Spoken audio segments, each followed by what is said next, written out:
کیا ملک کو اس وقت مفاہمت کی ضرورت نہیں ہے تو مفاہمت کا بادشاہ خاموش کیوں؟ وزیر اعلیٰ پنجاب نے صدر مملکت آصف زرداری کا استقبال خود کیوں نہیں کیا؟ مریم نواز نے جان بوجھ کر نظر انداز کیا۔ سہیل وڑائچ کا زبردست کالم۔ سینئر صحافی سہیل وڑائچ نے اپنے تازہ کالم میں فرضی پنجابی جیالہ بن کر صدر مملکت آصف زرداری کے نام کھلا خط لکھا ہے، جس میں انہوں نے پیپلز پارٹی اور حکومت کے درمیان نہ صرف اختلافات کو بے نقاب کیا ہے بلکہ موجودہ بحرانوں کی صورتحال کے پیش نظر خود صدر کے کردار پر سوالات اٹھائے ہیں کہ آخر مفاہمت کے بادشاہ اس تمام تر صورتحال میں خاموش کیوں ہیں۔ اس کے علاوہ بھی متعدد ایشوز کی نشاندہی کرتے ہوئے آصف زرداری سے بہت سارے گلے شکوے بھی کیے ہیں۔ خط کا دلچسپ حصہ یہ ہے کہ جس میں پنجابی جیالہ صدر مملکت کو مخاطب کرتے ہوئے کہتا ہے کہ پچھلے دنوں آپ نے لاہور کا دورہ کیا، میں تصویریں دیکھ کر حیران رہ گیا کہ ملک کے آئینی سربراہ کا استقبال اس کی اتحادی جماعت کی وزیر اعلیٰ نے خود نہیں کیا بلکہ اپنے صرف ایک صوبائی وزیر کو بھیج دیا۔ انہوں نے بعد میں آپ کے قیام کے دوران آپ کو کرٹسی کال کرنا بھی مناسب نہ سمجھا۔ مجھے یاد ہے کہ جب نواز شریف نے بطور وزیر اعظم سندھ کا دورہ کیا تھا تو وزیر اعلیٰ سندھ ان کے ساتھ تھے۔ آپ کی ہدایت پر بلاول بھٹو نے خاص طور پر خود جا کر نواز شریف کا استقبال کیا تھا۔ مجھے علم ہے کہ آپ کا دل بہت بڑا ہے اور آپ نے پنجاب حکومت کی اس بے اعتنائی کا برا بھی نہیں منایا ہوگا، مگر اس طرز عمل سے میرا دل کھٹا ہو گیا ہے۔ ہونا تو یہ چاہیے تھا کہ ساری صوبائی کابینہ ایئرپورٹ پر جا کر آپ کا استقبال کرتی،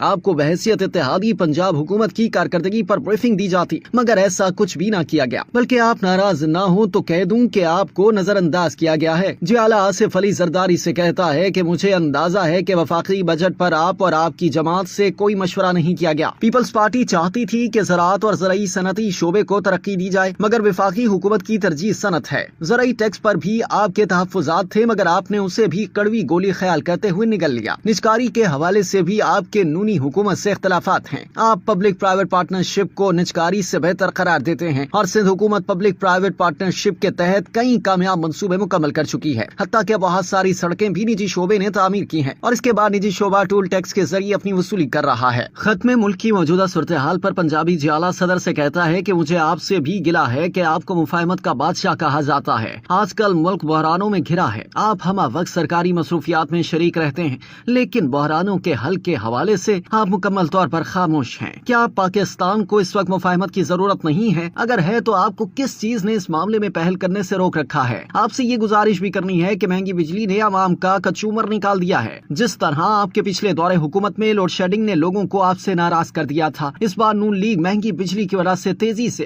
غیر مقبول ہو رہی ہے۔ غریب کی اتنی تنخواہ نہیں جتنا اس کا بجلی کا بل آ رہا ہے۔ مڈل کلاس نے جیسے تیسے کر کے سولر لگا لیے ہیں، لیکن آج تک سولر کے حوالے سے کوئی واضح پالیسی نہیں بنائی جا سکی۔ سولر لگانے والے گھروں سے بہت سستی بجلی خریدی جاتی ہے اور انہیں مہنگی بجلی مہیا کی جا رہی ہے۔ حد تو یہ ہے کہ ایسی کوئی امید بھی نہیں دلائی جا رہی کہ بجلی کب سستی ہوگی، اور وہ کون سے ایسے اقدامات ہیں جو حکومت بجلی سستی کرنے کے لیے کر رہی ہے۔ جناب صدر، آپ کو آپ کے نظریاتی مخالف ڈاکٹر مجید نظامی نے بہادری اور پامردی سے جیل کاٹنے کی وجہ سے مرد حر کا خطاب دیا تھا۔ جس طرح آپ اور نواز شریف کو جیلیں کاٹنی پڑی، آج اسی طرح عمران خان اس عذاب میں مبتلا ہے۔ جناب، آپ مرد حر ہیں، آپ کو تو یہ احساس ہونا چاہیے کہ جو ظلم آپ کے ساتھ ہوتا رہا وہ آپ ہی کی حکمرانی میں کسی اور سیاستدان کے ساتھ کیوں ہو رہا ہے۔ آپ کی خاموشی جرم کے مترادف ہے۔ آپ کو اس حوالے سے انسانی ہمدردی، جمہوریت اور انسانی حقوق کا خیال رکھتے ہوئے اپنے تئیں بھرپور کوشش کرنی چاہیے، اور یہ کوشش نظر بھی آنی چاہیے تاکہ کل کو عمران خان کو جیل میں تعدیر بند رکھنے کا الزام